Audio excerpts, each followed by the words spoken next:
Allora, un ragazzo va in una grandissima foresta e decide di fare il re della foresta, quindi di dominare un pochettino tutti gli animali. E quindi che fa?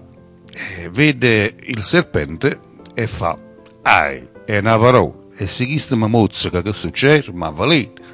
Allora decide di mettergli una bella morsa col braccio alla gola del serpente, o chiappa che la gola e fa: chi son chi? E il serpente, poverino, tutto addolorato, fa: zio era la foresta. Brava Faissa, ma credeva.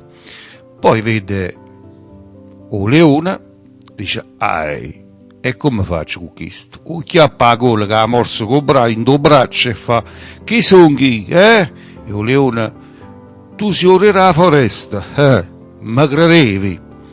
Vede poi una giraffa, a zomba in quello chiappa da morso col braccio con la gola: chi son chi?